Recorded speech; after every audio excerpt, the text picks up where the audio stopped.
ప్రభువైన యేసుక్రీస్తు పేరట మీ అందరికీ శుభాభివందనములు తెలియజేసుకుంటున్నాను. జీసస్ న్యూ క్రియేషన్ మినిస్ట్రీస్ ద్వారా ఈ రీతిగా అనుదిన ఆహారమును మీతో పంచుకోవడానికి దేవుడిస్తున్నటువంటి కృపను బట్టి దేవుని నామానికి మహిమ కలుగునుగాక. వాక్య ధ్యానంలోనికి మనం వెళ్దాము. ద్వితీయోపదేశకాండము 3వ అధ్యాయము 25వ వచనం. నేను అద్దరికి వెళ్ళి యోర్దాను అవతలనున్న ఈ మంచి దేశమును మంచి మన్యమును ఆ లెబానోనును చూచినట్లు దయచేయమని నేను యెహోవాను బ్రతిమాలుకొనగా. మోషే గారు చేస్తున్నటువంటి ప్రార్థన ఇది. మోషే గారు ఇశ్రాయేలు ప్రజలను ఐగుప్తు దాస్యం నుండి విడిపించి నడిపించినటువంటి గొప్ప నాయకుడు. దేవుని దగ్గర నుండి ధర్మశాస్త్రమును తీసుకుని వచ్చినటువంటి వాడు. దేవునిచే భూమి మీద ఉన్న వారందరిలో మిక్కిలి సాత్వికుడని మంచి సాక్ష్యాన్ని పొందినటువంటి వాడు. ఇశ్రాయేలు ప్రజలు ఐగుప్తు నుండి వాగ్దాన భూమిని చేరే దానిలో భాగంగా సీను అరణ్యమునకు చేరుకున్నారు. అక్కడ వారికి త్రాగడానికి నీళ్లు లేవు. ప్రజలు మోషే మీద సణుగుతూ ఆయనను రాళ్ళు రువ్వి చంపాలనే కోపంతో ఉన్నారు.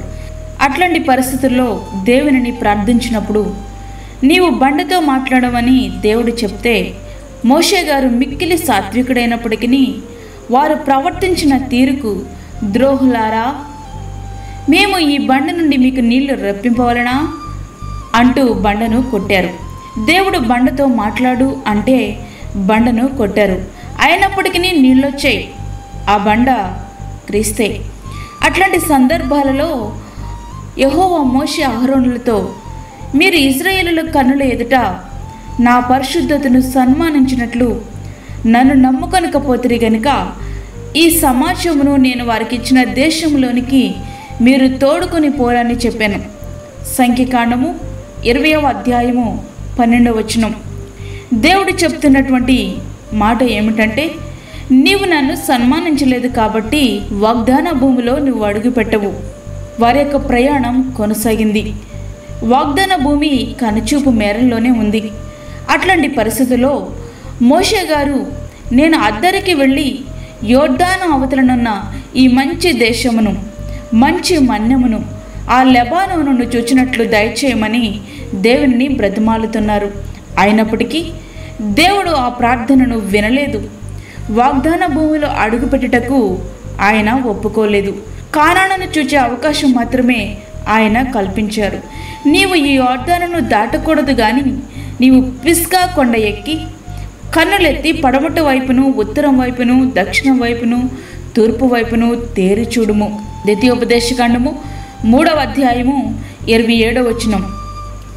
మోషే గారు దేవుని బ్రతిమలాడినా దేవుడు ఎందుకు ఒప్పుకోలేదంటారు? ఒక్కసారి ఆలోచించండి.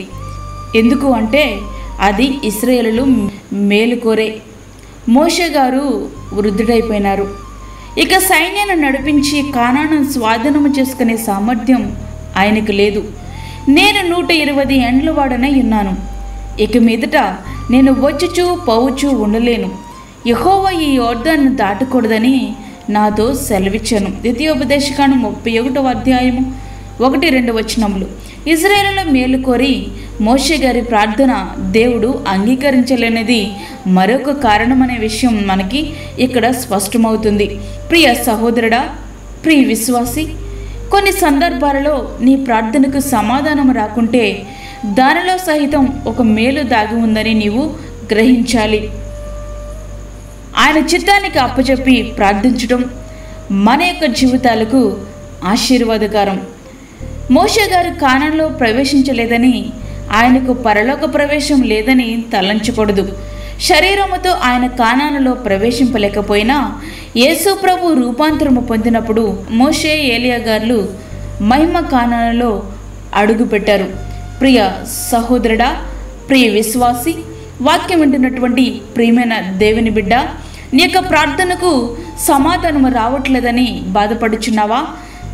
తప్పనిసరిగా నీ ప్రార్థనకు సమాధానం వస్తుంది. అది ఎప్పుడు అని ఆలోచిస్తున్నావు కదూ?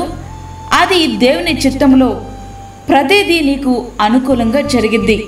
ఆయనను ప్రేమించే వారికి సమస్తమును సమకూడి జరుగుతాయి. కాబట్టి దేనికి నువ్వు దిగులు చెందాల్సిన అవసరమే లేదు. నీ యొక్క ప్రార్థనకు జవాబుగా ఆయన యొక్క మేలు దాచి ఉంచారని నీవు గ్రహించగలగాలి. అప్పుడు మాత్రమే ఈ శ్వాస యాత్రలో ధైర్యంగా మనం ముందుకి కొనసాగలం. అట్టి రీతిగా దేవుడు మన జీవితాలను సిద్ధపరచునుగాక. ఆమేన్. వాక్యం విన్నటువంటి ప్రియమైన దేవుని బిడ్డలారా, ప్రార్థనలో ఏకీభవించండి. పరిశుద్ధుడైన తండ్రి, ప్రేమగల యేసు ప్రభువా, మరి యొక్క దినం మా జీవితంలో మీరు అనుగ్రహించారు, నీకు వందనాలు. ఈ దినమంతా మాకు తోడుగుండండి. ప్రతి విధమైన శోధన, కీడు, ప్రమాదముల నుంచి మమ్మల్ని మీరు తప్పించండి. వాక్యం వింటున్నటువంటి ప్రతి ఒక్కరు కూడా ప్రార్థనకు జవాబు రావట్లేదనే నిరుత్సాహంతో కాకుండా నీవు దాచి ఉంచినటువంటి మేలు వైపు వీరు చూడడానికి సహాయం చేయండి. మోషే గారు కానానులో ప్రవేశింపలేకపోయినప్పటికీ ప్రభువా, కానానును చూచే అవకాశమును ఆయనకి మీరు అనుగ్రహించారు. అదేవిధంగా మా ప్రార్థనకు ఆన్సర్ రావట్లేదని దిగులు చెందకుండా నీ వైపు చూసే కనుదృష్టి ప్రతి ఒక్క బిడ్డకు మీరు అనుగ్రహించండి. అలాగే తండ్రి, బలహీనులను బలపరచండి, రోగులను స్వస్థపరచండి, చంటి బిడ్డలను, వృద్ధులను, గర్భిణీ స్త్రీలను జ్ఞాపకం చేసుకునండి ప్రభువా. వారికి కావలసిన నీ భద్రతను అనుగ్రహించండి. గర్భఫలము లేని బిడ్డలకు గర్భఫలము దయచేయండి.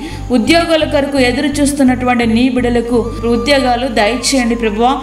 వారి కుటుంబాలలో నీ దీవెన, నీ యొక్క ఆశీర్వాదము చూచినట్లుగా సహాయము చేయండి. అదే రీతిగా ఈ ప్రార్థనలో ఏకీభవిస్తున్న ప్రతి ఒక్క బిడ్డను మీరు దర్శించండి. వారి తలంపుల్లో, నీ చిత్తంలో ప్రతి ఒక్క అవసరతను మీరు తీర్చండి. దూరదేశంలో ఉండి వాక్యం వింటున్నటువంటి నీ బిడ్డలకు తగినటువంటి ఆదరణను, పనిచేయటకు శక్తిని మీరు దయచేయండి తండ్రి. నీకు వందనాలు ప్రభువా. ఈ సమయంలో నీ సన్నిధిని మీరు మాతో ఉంచి నీ కృప అనుక్షణం మాకు ఉంచుతారని నమ్ముచు, మాకు కాదు యెహోవా, మాకు కాదు, సమస్త మహిమ ప్రభావం మీకే ఆరోపించుకుంటూ యేసు పరిశుద్ధ నామమున అడిగి వేడుకుంటున్నాము తండ్రి. ఆమేన్. ఈ యొక్క వర్తమానంలో మీ బంధువులకు, మీ స్నేహితులకు షేర్ చేయండి. దేవుని పనిలో మీరు కూడా పాలుభాగస్తులు కండి. అదేవిధంగా మీ ప్రార్థన అవసరతలు మాకు తెలియచేయండి. మా ఫోన్ నెంబర్ 9177377559. దేవుడు మిమ్మును, మీ కుటుంబమును దీవించునుగాక. ఆమేన్. దేవుని సేవలో మీ సహోదరి అన్నామణి సాల్మన్. మా ఛానల్ని సబ్స్క్రైబ్ చేయండి, షేర్ చేయండి, లైక్ చేయండి. దేవుడు మిమ్మల్ని దీవించునుగాక. ఆమేన్.